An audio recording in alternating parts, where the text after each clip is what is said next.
ተናስተልኝ እግዚአብሔር ሰዎች እንዴት ናችሁ? ቅዱሳን እግዚአብሔር የተመሰገነ ይሁን። እግዚአብሔር ይባረክ። ዛሬም ጌታ እድል ሰጥቶናል። መልካም ቀን ሰጠን እግዚአብሔር። በዚህ ሁኔታ ደግሞ እናንተን ለማገልገል እንድንችል እግዚአብሔር ረድቶናል። ክብሩ ለጌታ ለአምላካችን ይሁን። እግዚአብሔር ይመስገን። እንግዲህ እና አገልግሎት ከምናገለግለው ከኢቫንጀሊካል ቴሌቪዥን ኔትወርክ ጋር ነው። ቅዳሜ 8 ሰዓት እስከ 8 ሰዓት ተኩል በዚህ ኤር ታይም ላይ እገኛለሁኝ። እግዚአብሔር የተባረከ ይሁን። ቀጥታ በዚህ ኤር ታይም ነው ፕሮግራም የሚተላለፈው። ከዛ ውጪ ግን በዚህ ቀን ማትችሉ በዩቲዩብ ቻናሌ ላይ ዶክተር ያለምሸት በሚለው ገብታችሁ ቪዲዮዎችን ማየት ትችላላችሁ። ለሌሎችም ማካፈል ትችላላችሁ። ሰብስክራይብ ብታደርጉት ደግሞ አዳዲስ ቪዲዮዎችን በየጊዜው ሲለቀቁ ማግኘት እንድትችሉ ይሆናል። እግዚአብሔር የተባረከ ይሁን። ስልክ እየደወላችሁ ያላችሁ ሰዎች እግዚአብሔር ይባርካችሁ። እየተጽናናችሁ እየበረታችሁ ያላችሁ ሰዎች እንዲሁም ደግሞ እኛንም እያበረታችሁን ስላላችሁ ቴንኪው እያላችሁ ስለምትደውሉን እግዚአብሔር ዘመናችሁን ይባርክ። እግዚአብሔር የተባረከ ነው። ክብር ለጌታ ይሁን።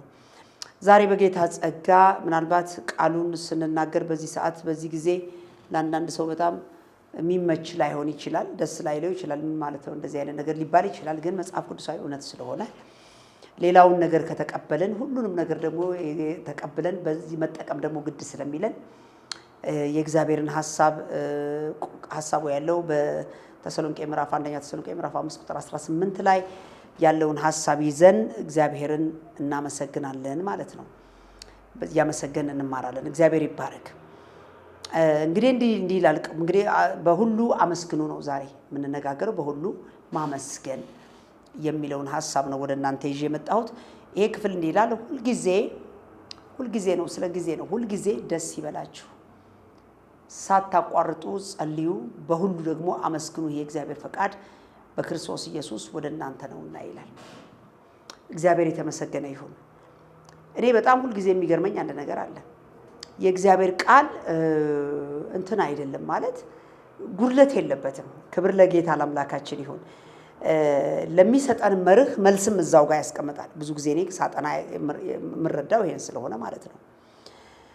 ይሄ ሐሳብ ሁልጊዜ ደስ ይበላቸው የሚለውን ሐሳብ እሱን ከመናገሬ በፊት እስቲ ትንሽ ስለ ማመስገን ወይም ደግሞ ስለ ማመስገን ትንሽ ነገር ልናገር። ያው ብዙ ታውቃላችሁ። መጽሐፍ ቅዱስም ስለ ምስጋና ብዙ የተጻፈልን ብዙ በመዝሙራት ላይ በምሳሌ መጽሐፍ ላይ በተለያየ የእግዚአብሔር ቃል ክፍል ውስጥ የምናገኘው በጣም ትልቅ ቁልፍ ሐሳብ ነው።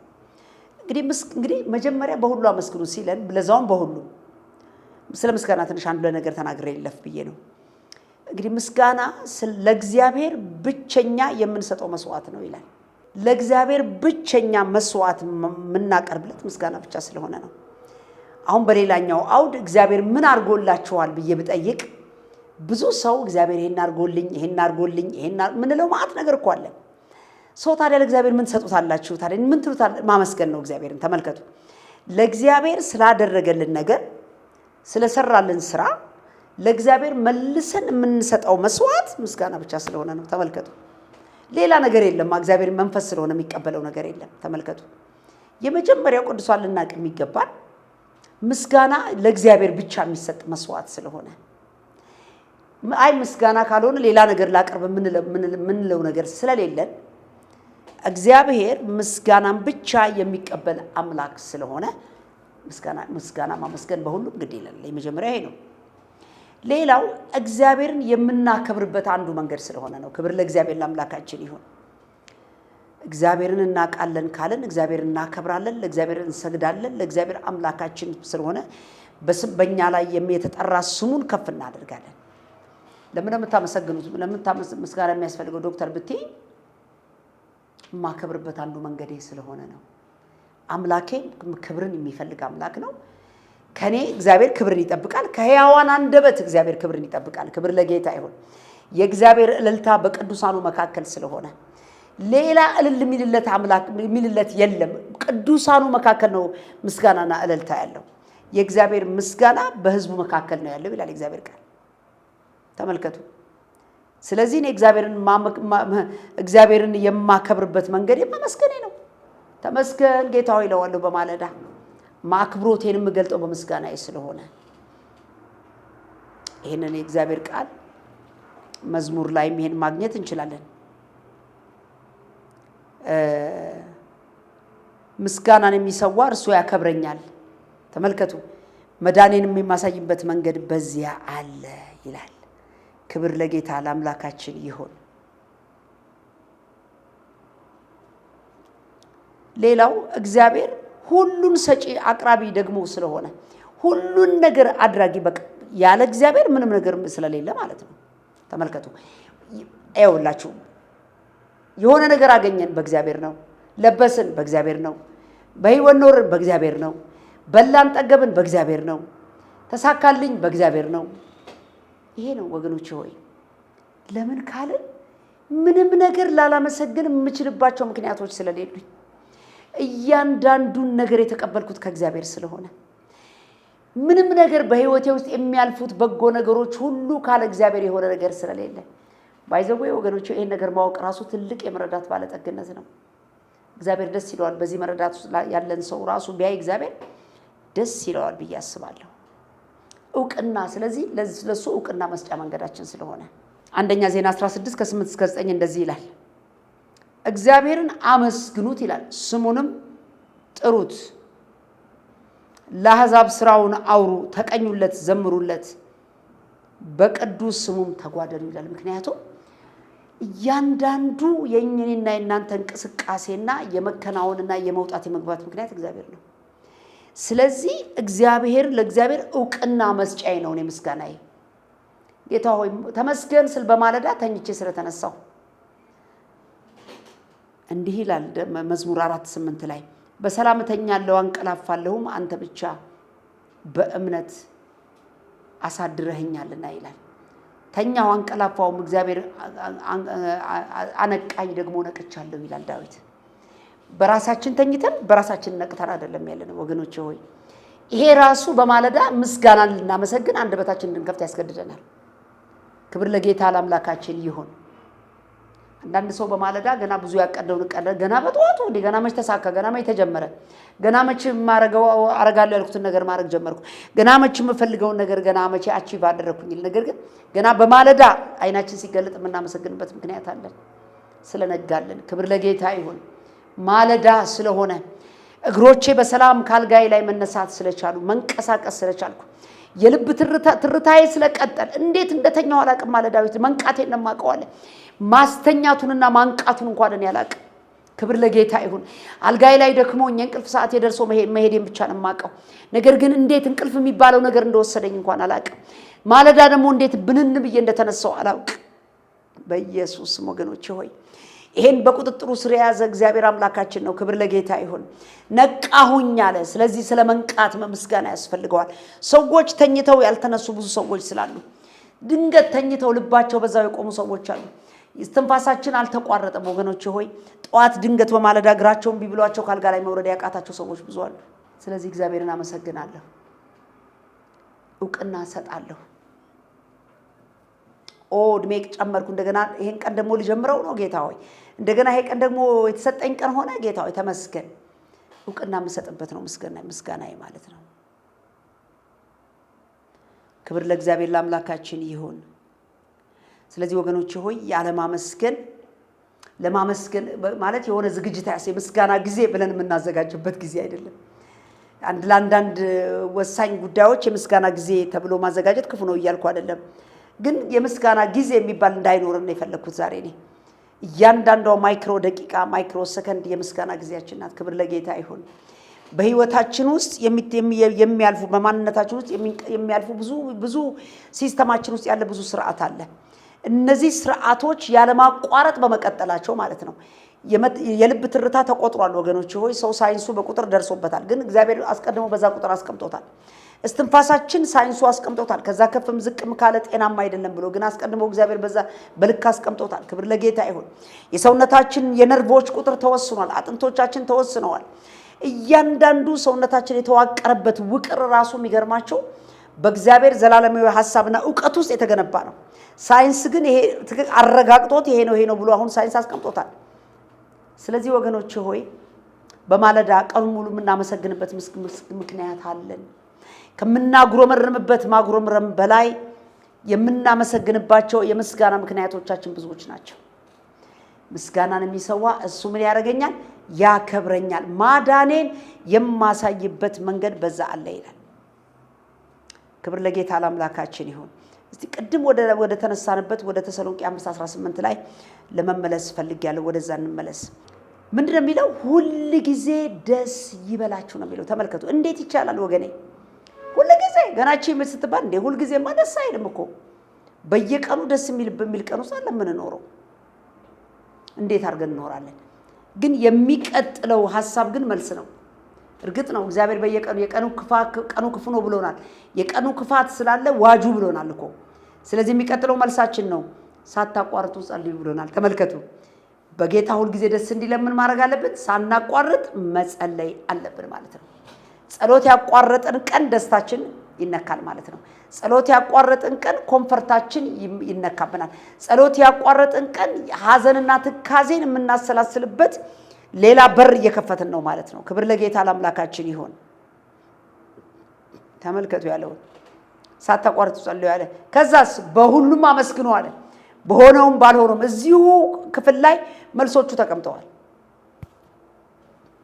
ቀኑ የሚሰጠን ወይም በቀኑ የሚሆኑ እኮ ብዙ ነገሮች አሉ። ግን በሁሉም አመስግኑ ይህ የእግዚአብሔር ፈቃድ በክርስቶስ ወደኛ ደርሷልና ነው የሚለው።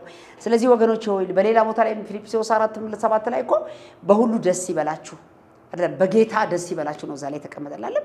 ደስ የማያሰኝ ነገር አለ። ሁሉም ነገር ደስ አያሰኝም። ነገር ግን በጌታ ግን ሁሉ ጊዜ ደስ ብሎን መኖር እንችላለን። ለዚህ ነው ሳታቋርጡ ጸልዩ ያለው። ሳናቋርጥ እየጸለይን የምንኖር ከሆነ ምስጋና ከአንደበታችን ከቤታችን ሊቋረጥ በፍጹም አይችልም። ሰው በማለዳ በህይወት መኖሩ፣ ቤተሰቡ በህይወት መቀጠሉ፣ ጠዋት ለማድረግ ያሰብነውን ነገር ለማድረግ መነሳታችን፣ እግዚአብሔር ብርሃን ማለት ብርሃን ይሁን ብሎ ካለ በኋላ በይው ለየው ይላል። ቀንና ማታ ለየ ተብሏል። ይሄ የተለየው ቀን ዛሬም ለኔና ለናንተ ቀን ሆኖ ስለቀጠለ እግዚአብሔርን ማመስገን በማለዳ እንችላለን። ችግር ሊኖር ይችላል፣ ጥያቄዎች ሊኖሩብን ይችላሉ። ግን የምናየው ነገርና የሆነልን ነገር በማለዳ እግዚአብሔርን ከማመስገን ሊከለክለን አይችልም ማለት ነው። እግዚአብሔር የተመሰገነ ይሁን። የምስጋና መቅረቢያ መንገዶች አሉ። ምስጋና እንዴት ነው የምናቀርበው? እኔ እኮ ቢዚ ነኝ፣ እኔ እኮ ቸኩላለሁ፣ ጠዋት እኮ አይመቸኝም፣ እኔ እኮ እንደዛ ነኝ፣ በዚህ ወጥቼ ነው እንደዚህ ነው፣ የተለየ እግዚአብሔር ማመስገኛ መንገድ አለው ብሎ የሚጠይቅ ሰው ሊኖር ይችላል። በእርግጥ የተለየ መንገድ የለውም። በየትኛውም ሁኔታ ውስጥ እግዚአብሔር ይመሰገናል። እግዚአብሔር በእውነትና በመንፈስ ብቻ የሚመለክ አምላክ ስለሆነ ዮሐንስ ወንጌል ምዕራፍ 4 ላይ ለዛች ለሳምራዊት ሴት ያላት ይሄን ነው። ኢየሩሳሌምና እንዳና ስግደት እዛና እዚህ መባል ቀርቷል አላት።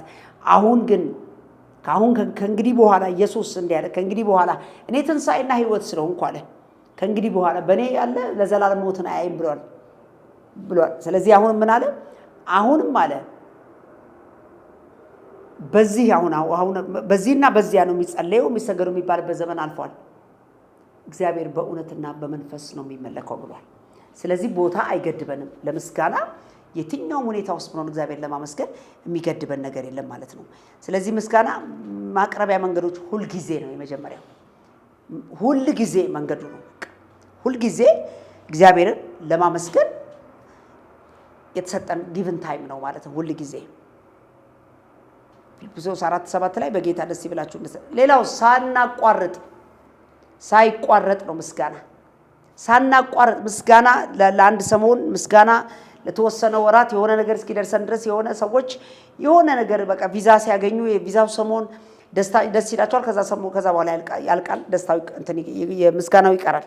ከሆነላቸው በኋላ ከዛ በኋላ ለማመስገን ሲከብዳቸው አውቃለሁኝና ሁላችን የሚገጥመን ነገር ነው።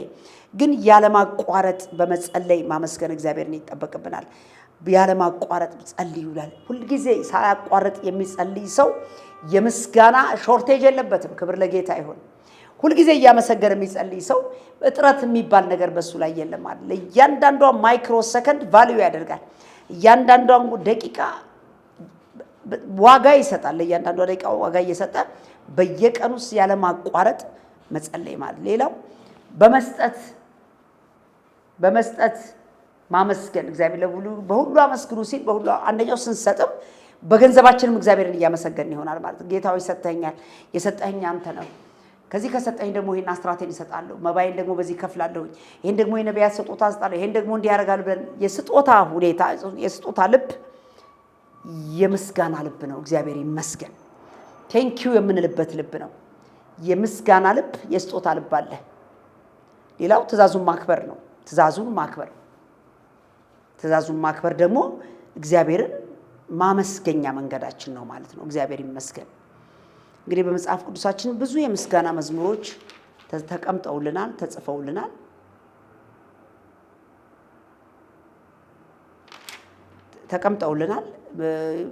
መዝሙር 100 ላይ መዝሙር 118 መዝሙር 1634 እንዲህ መዓት ከቁጥር በላይ የሆኑ የምስጋና ዝማሬዎች የምስጋና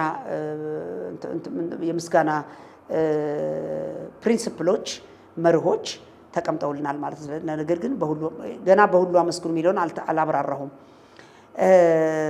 መዝሙር 69:30 ላይ የእግዚአብሔርን ስም በዝማሬ አመሰግናለሁ አሉ። አያችሁ፣ ዝማሬም ማመስገኛ ነው። ክብር ለእግዚአብሔር። ጸሎት ማመስገኛ ነው።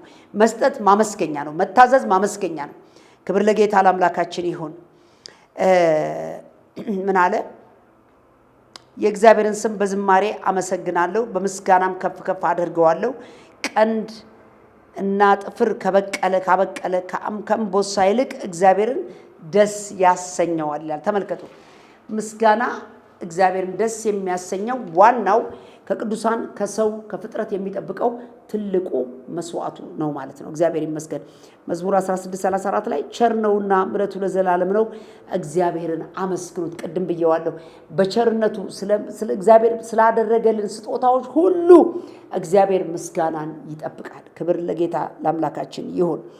እግዚአብሔር ይመስገን። እንግዲህ በሁሉ አመስግኑ ስንባል እንዴት ነው የምናመሰግነው የሚለው ነገር በጣም ግልጽ የሆነውን የራሳችንን ላይፍ አንስተን መነጋገር አለብን ብዬ አስባለሁ። ችግር ባለበት ሁኔታ ውስጥ፣ መከራ ባለበት ሁኔታ ውስጥ፣ ጥፋት ባለበት ሁኔታ ውስጥ ሁልጊዜ አመስግኑ ተብለናል እና እንዴት ይሄን እናመስግን የሚለውን ነገር ማወቅና መርዳት በጣም ጠቃሚ ነው እላለሁኝ። እግዚአብሔር ይመስገን። ክብር ለጌታ ይሁን። ከመጽሐፍ ቅዱሳችን የተወሰኑ ሰዎችን ማየት ይቻላል። እነ ኢዮብን ማየት ይቻላል። ሌሎች በመከራ ውስጥ የነበሩ ሰዎች የዳዊትን ሕይወት ማየት ይቻላል። ከምስጋና አቋርጠው ነበር ወይ ደግሞ ከዝማሬ አቋርጠው ነበር ወይ? ችግር በገጠማቸው ጊዜ ምን ነበር ያደረጉት የሚለውን ነገር ማየት ለእኛ ትልቅ አስተምሮት አለው ብዬ አስባለሁኝና ችግር ሲኖርብን ምን ማድረግ አለብን ነው። ችግር ባለብን ጊዜ እንጸልያለን። እግዚአብሔር ደግሞ ጸሎታችን እንደሚሰማን እናምናለን። ጸሎታችንን ከተሰማ ደግሞ እናመሰግናለን። ክብር ለጌታ ይሁን። እነዚህ ነገሮች የተያዙ ሀሳቦች ስለሆኑ ማለት ነውና እንኳንም ከቤቴ ከሰቤ ውስጥ ያጣሁት አንድ ሰው ካለ እንኳን ሞተ ብዬ አይደለም ደስ የሚለኝ። ነገር ግን እግዚአብሔር ወንድሜ ቢሞትም በላይ በሰማይ በተዘጋጀለት ረፍቱ እየሄደ ስላለ ወደ ተሻለው እየሄደ ስላለ እግዚአብሔር ሆይ ዘመኑን አሟጦ ተጠቅሞ የሄደ ሰው እሱ ስለሆነ ጌታ እያልን እግዚአብሔር በዘመኑ ባደረገው ነገር በሰዓቱ በሰራው ነገር እግዚአብሔርን ልናመሰግነው ይገባል። አንዳንድ ጊዜ የካር አክሲደንት እንኳን ደርሶ መኪና አደጋ ይደርስና አንዳንድ ቦታ ላይ ይተርፋሉ ሰዎች ከተረፉ በኋላ ቀጥሎ ቢሄዱ ኖሮ የሚያደርጉትን ነገር እያሰቡ ያጉረመርማሉ። ነገር ግን ሰዎች እኮ ማመስገን ያለባቸው ስለመትረፋቸው ነው። ጌታ ሆይ አጥንቴ አልተሰበረም፣ ጌታ ሆይ ጭንቅላቴ አልተጎዳም፣ ጌታ ሆይ ሰውነቴ ተርፌያለሁ የሚለው ነገር ነው እንጂ መጀመሪያ እግዚአብሔርን ማመስገኛ ወገኖች ሆይ ሰዓት አለፈ፣ አጣሁት፣ ያንን ላገኘው የነበረው ነገር ነበር፣ ልደርስበት የነበረው ነገር እያልን በዛ ሁኔታ ውስጥ ማጉረምረም ይሄ በጣም ሩድ የሚባለውን ማንነት በእኛ ውስጥ እንዳለ የሚያሳይ ነገር ይሆናልና በነገር ሁሉ ባለፍንበት ችግር ባለፍንበት መከራ ውስጥ እግዚአብሔርን የምናመሰግንበት ነገር እየፈለገን ኢንቴንሽናል እየፈለገን እግዚአብሔርን ልናመሰግን ይገባል ማለት ነው። አንዳንድ ጊዜ የሀገርን ሁኔታ ሰው ያያል፣ የቤቱን ሁኔታ ሰው ይመለከታል እና በቃ ምን አይቼ ነው እግዚአብሔርን የምንማመሰግነው? እንዲህ ተብዬ ነበር፣ እንዲህ አይነት ተስፋ ነበረኝ፣ ፕሮሚስ ነበረኝ፣ እግዚአብሔር ካለልኝ ነገር ግን አንዱንም አላደረገልኝም። ስለዚህ ወገኖቼ ሁለት ምርጫ ነው ያለን፣ ማመስገን ወይም አለማመስገን ነው። እኔ አንድ ነገር ለራሴን አሳመንኩኝ። እስራኤልን ብንመለከት የኪዳኑን ሕዝብ ብትመለከቱት ያመሰገነ ሕዝብ ቢሆን ኖሮ 40 ዓመት በምድረ በዳ ባልከረመ ነበር። ወገኖቼ ሆይ ማጉረምረም ነው። ተመልከቱ፣ ሁለት ነገር ነው። ምንም የምናመጣው የለንም። ባይደወይ ብናጉረመርምም የምንጨምረው ነገር የለንም። ዝም አናመሰግንም ብንል የምንጨምረው ነገር የለንም። ነገር ግን በውስጥ አለማጉረምረምን ትተን ግን ቴንኪው እግዚአብሔር ሆይ ለኔ የበለጠ አይተህልኝ ስለሆነ አመሰግናለሁ ልትጥለኝ ስላልሆነ አመሰግናለሁ ሁሉ ጊዜ ለኔ የምታስባት ሐሳብ መልካምና በጎ የሰላም ሐሳብ ፍጻሜና ተስፋ ያላት ሐሳብ ስለምታስብ አመሰግናለሁ ጌታ ሆይ ደግሞ ምን ልጨምርልኝ ነው ምን ይሄን ነገር አነሳው ምን ሌላ ልትሰጠኝ ነው የሚል ሐሳብ ወገኖቼ ሆይ እግዚአብሔር በዚህ የተባረከ ሐሳባችን ምክንያት እንኳን የበለጠና የተሻለ ነገር እግዚአብሔር በህይወታችን ያደርጋል የሆነ ነገር ሉዝ ልናጣ እንችላለን የሆነ ነገር እኮ ሊጎልብን ይችላል ግን ስለጎደለው ነገር ሳይሆን ሙላት ስለሚሆነው ስለ እግዚአብሔር ያሰበን እግዚአብሔርን ማመስገን ትልቅ ነገር ነው ወገኖቼ ሆይ ለመሰላችሁ ከስትንፋሳችን ይልቅ ቅርብ እሱ ስለሆነ እኛ የሱ ቤተ መቅደሶች ስለሆነ እኛን የማጎሳቆል የኛን የማስቸገር አጀንዳ እግዚአብሔር ስለሌለው ነተኛ መላችሁ እግዚአብሔር ለዚህ ነው እግዚአብሔር ለሚወዱ እንደ እግዚአብሔር ሐሳብ ለተጠሩት ነገር ሁሉ ለበጎ እንዲሆን ተያይዞ እንዲሆን እናውቃለን ማለት ለበጎ ያልሆነ ነገር እኮ ስለነበረ ነው በጎነት የሌለበት የእግዚአብሔርን መልካምነት የማናይበት የህይወት ሁኔታ ውስጥ ልናልፍ እንችላለን እንዴ ይሄ ሲሆን እግዚአብሔር የተሄደው ነው እንዴ እግዚአብሔር ይሄ ሲፈጸም አንተ ወይ ወየት ነበርክ የሚያሰኙ ነገሮች ውስጥ ልናልፍ እንችላለን ወገኖቼ አንዳንድ መንፈሳዊ ዓለም በጣም በጥንቃቄ ካላስተዋልን በስተቀር ሉዝ ልናርጋቸው ምን ይችላልቸው ትልልቅ በረከቶች አሉ እስራኤል በማጉረምረሙ ብቻ ምድረበዳ ቀረ ይላል ተመልከቱ ያመሰገነ ህዝብ ከበሮውን ያነሳ ህዝብ ክብር ለጌታ ይሁን በማለዳ መናውን ለመሰብሰብ ሲሄድ የምስጋና ድምጽ የሚያሰማውን ያንን ትውልድ አራተኛውን ትውልድ አስገባው ይላል እግዚአብሔርን እጁን ይዘንኛ ወደምንፈልገው መንገድ መሄድ ወስደን የምናሰራው በእኛ ቅጥር ስር ያለ ሰራተኛ አይደለም እግዚአብሔር የሰማይና የምድር ዳርቻ ፈጣሪ ነው እግዚአብሔር መልካም ነው ስለዚህ ወገኖቼ ሆይ የምንፈልጋቸው ነገሮች ለማግኘት ያጣናቸው ነገሮች ደግሞ መልሰን ደግሞ እነሱን በተዘዋዋሪ ለማግኘት የምናረጋቸው አንዳንድ አስጨናቂ አስገራሚ ነገሮች ሙሉ ሆነው ከእግዚአብሔር የበረከት ሐሳብ ያጎሉናል በሁሉም እናመሰግንባቸውን ቁልፍ ነገሮች ይዘን የሚቀጥለውን ሳምንታችንን እንጨርሳለን እንደተባረካችሁ ተስፋ አደርጋለሁ እግዚአብሔር ይባርካችሁ በሰላም ሁኑ